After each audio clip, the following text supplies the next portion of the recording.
Hey everybody, it's Robert. You're watching Sidestep Adventures, and I got Dan with me. Got Brent up there leading the way, and we are in search of an old cemetery out here in the woods. And this is actually pretty neat because this is one that Dan had told me about a long time ago, and it was behind a locked gate so we couldn't get to it. But Brent had the hookup to get us on this property, so it all worked out. So we're about to check it out. But what's interesting is right up here on the hill behind me, there used to be a home site, and it's long gone. No sign of it left. Well, I would say no sign of it left, but the daffodils are still growing out here. And I heard somebody told me that a clump of daffodils can grow for like 200 years. So I'll show you those real quick. So daffodils can be a really useful tool for identifying old home sites, whether you're looking for them just to document history or even metal detecting opportunities, because they do live and grow for so long. So it's just interesting to see them out here when all sign of the house is gone except the flowers still blooming.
So you guys might not be able to tell on camera, but we're actually walking along a terrace right now. You can see some stacked stone, probably from where fields are being cleared, all piled up there in the wall of this terrace.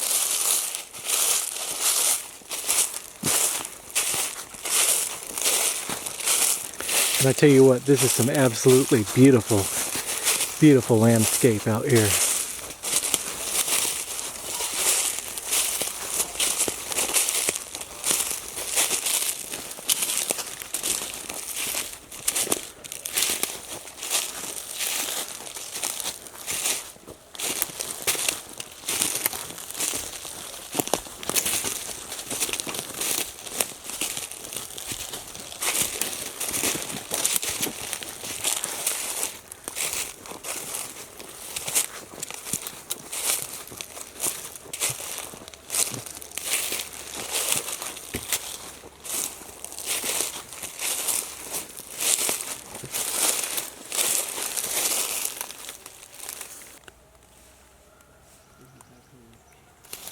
Alright, so here we are at the old cemetery. You see the rock wall around it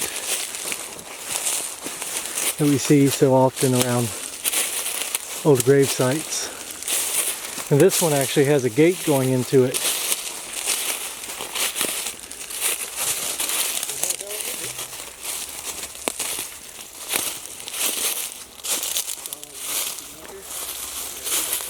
How neat is that?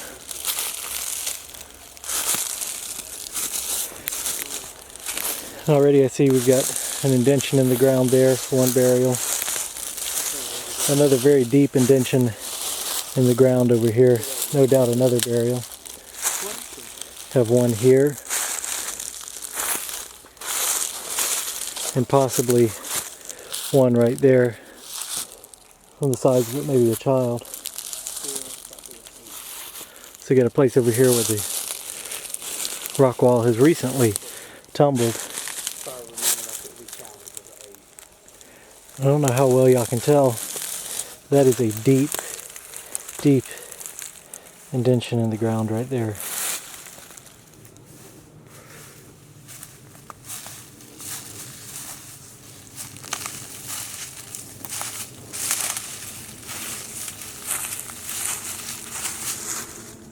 So right here at this unmarked grave, we do have a field stone footstone and headstone right here. That rock looks like it probably fell from the wall. And here's another indention in the ground with, again, there's a fieldstone marking it.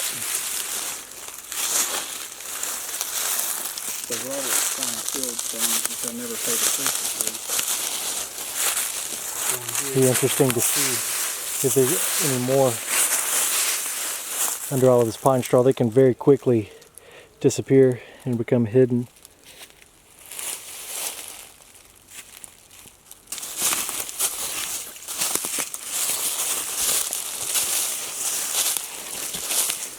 They interwove these rocks into a thicker place here. This was to help support that wall so that it wouldn't bow or fall. That was extra support. See how thick it is across there in the middle? But they didn't do that on that side.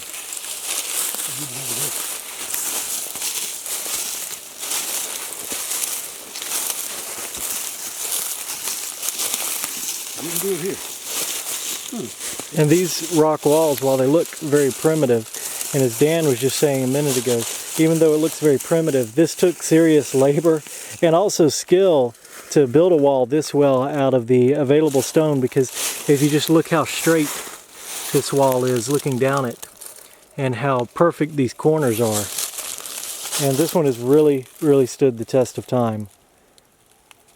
Look at the size of that.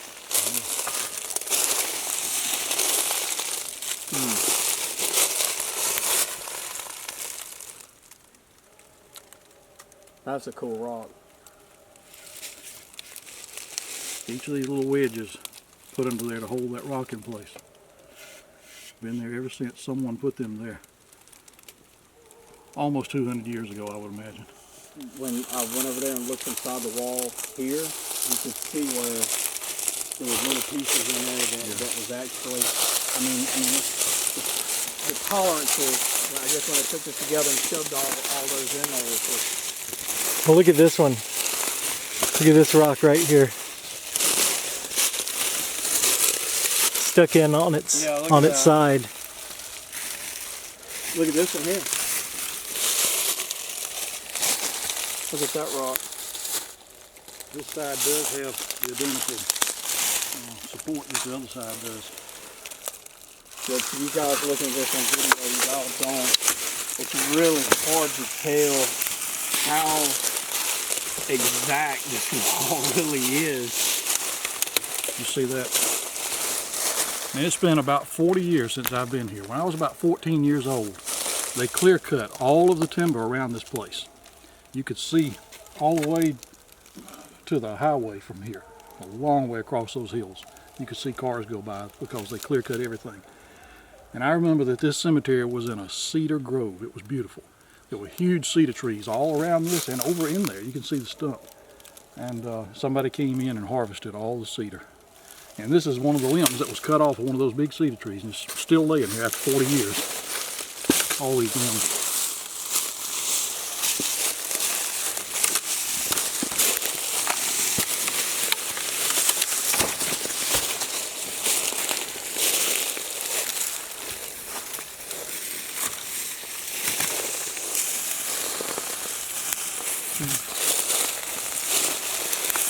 Really cool.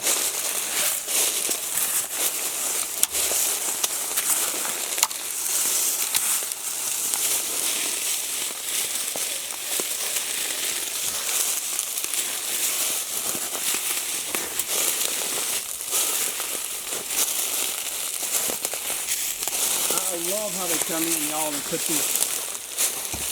these rocks into, just put them into place like they did. Yeah. So here's a question.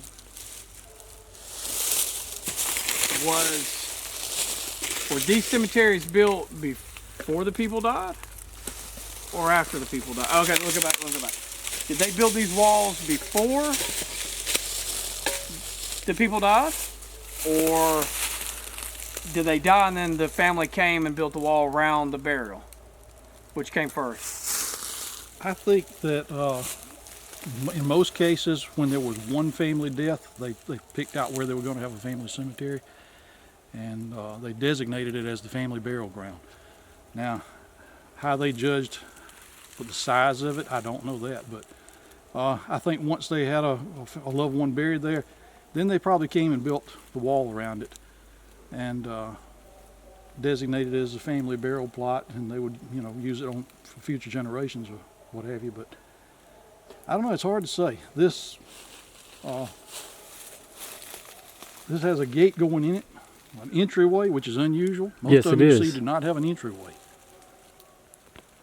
I was going to say that too just a minute ago, that this is actually the first rock wall around a cemetery I've seen that does have an entryway to it. And to add to what you said, I've heard also that with these rock wall style burials that they would be open, because these were designed to be looked over. Once the plot was filled up inside of the wall, they weren't designed to be gone in. You were supposed to look over from the side of the wall, which is why they usually don't have gates. It also kept cattle and animals out of the cemetery.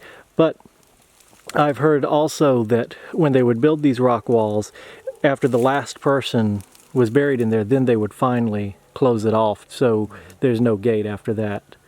And I've also heard, you know, extending the wall. You know, if we've filled up this space and have had more family members die, then extend it out. Now, as intricately as this one is designed, and it seems very purposely built with that gate and everything, I don't think, you know, that they just never made it back in here to completely close it in. But it's very interesting. This is a unique one for sure. While most of these are closed off, or while they have it open, I never knew what he was. I mean, All right, so right now, Dan has done a little bit of research before we came out here. He's trying to determine which land lot we're on from a current GPS reading to old land lot maps, and that'll kind of help us identify who possibly is buried here, even though there's no markers, which is kind of interesting because this is one of the few times that we may have an idea of who's buried out here. So many times we come to these unmarked graves and it's just a mystery. Their names have seemingly been lost to time. I believe we are on land lot 234. The line runs across the old Prospect Cemetery. You see? I do. It goes to about right here. I made pictures of every deed that I could find pertaining to this particular piece of land from 1831 on up to 1890s. And there were several smaller pieces of land sold off of this place, so a lot of these deeds pertain to 1 acre and so forth. And this is the earliest deed I can find in reference to this property here. It says, this indenture made the 16th day of December in the year of our Lord 1832 between William McKee of Hancock County, Georgia, and Taliaferro Wells of the county of Harris. And it goes on to say that it is for land lot containing 202 1/2 acres, known as lot number 234 in originally Muskogee, now Harris County, 17th District. Lot of land drawn by the said William McKee in the land lottery of said state and originally granted to him on the 11th day of November in the year 1831. So Mr. McKee most likely never saw this piece of land. He got this land in the land lottery of 1831. It wouldn't be hard to research that and find out why it was divided in the land lottery of 1831 instead of 25, 26. It could be that it was, there was some land lots returned to the state because you had to pay a fee when you drew your land lot. You had to pay like a recording fee of like $200 or so. So it wasn't absolutely free. Anyway, these folks got the land. If they did not need the land, if they wanted to sell the land, if they were comfortable wherever they were, then they would sell it. He sold this to this Mr. Wells. His wife sold off several pieces of land from this place. And in a good bit of the land deeds, it mentions cotton gins and stores and what have you down here on the road. This person was buying part of this place. They were buying 45 acres.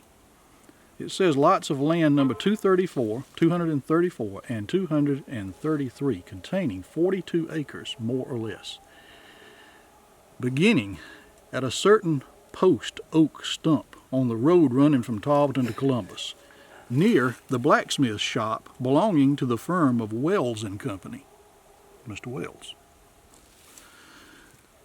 Thence, along said road, eastwardly to a certain hickory sapling standing on the south side of said road near the avenue. That would be Box Springs Road, the dirt road. Okay. They call that the avenue. Thence east of south to the south line of lot 234, then east to the center of said lot, then south half across lot 233, 3 west 11 and 1/4 chains, whatever that means. Thence north to the original line of said lot, then east to Tolliver Jones's spring branch. That could be down in that Right. ravine there. Then up said branch to a ironwood bush. Now, you know what an ironwood bush is? I don't either. Cornering with A.J. Nunnery, then north 60 degrees, west 5 chains and 44 links, then north 67 degrees, west 3 chains to the beginning of the corner. To have and to hold the said described tract of parcel of land with all and singular, regular, and all the language that goes with that. But that is the description of 45 acres off of this place. And in this deed, it just indicates that the Wells had a blacksmith shop on the main road up here.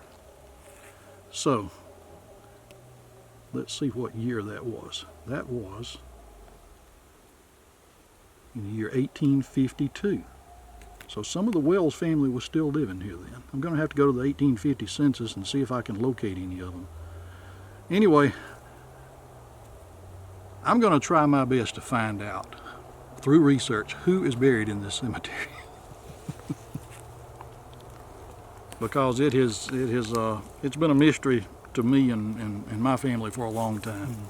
You know, the railroad came through in 1886 north of here. And it's always been said that most of the population over here went that direction because of the railroad. So all these deeds that I ran across to the stores and so forth up here on the main road, just a little ways from here, those stores and property were valuable. And then the tornado came, blew everything away, then they rebuilt. Well, then in 1886 the railroad came through. All right, here's a deed from 1891 where this lady, Martha Epps, owned a store up here. And she sold that store to Z.T. Hudson and his brother M.M. Hudson for the sum of $92.50. She sold them the store and 1 acre of land. But it was part of this original land lot. That's the reason I was located that. Yeah. I just thought that was interesting, that the land over here, as far as commercial property, became so invaluable, I guess, Right. because of the railroad being a distance away.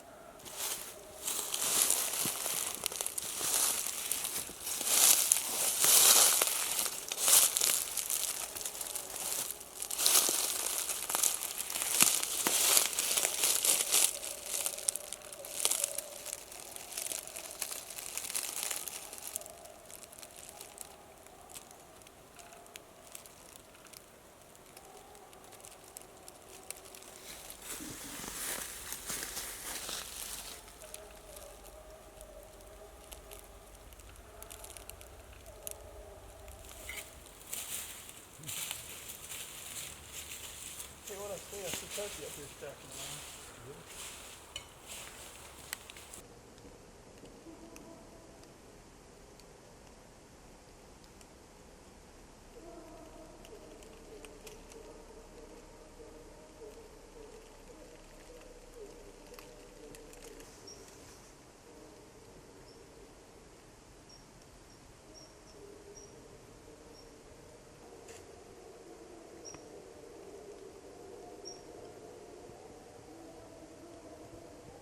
as you can see, this hillside is just nothing but rocks, rock formations. I mean, look at that huge rock there. At some point, somebody had to have said, let's start a cemetery here. I mean, either someone passed away, they lost a loved one, or they knew that someday it was going to happen. In any event, they said, this is where we're going to bury the first one. And that's how this got started. So this had to have been special to somebody back in those days. But I cannot imagine digging a grave out here. Can you imagine digging a grave by hand? This ground has got to be full of rocks. I mean, I would hate to know I had to dig a hole here for any reason because of the rocks. They're everywhere. And you know the deeper you go, the bigger they get.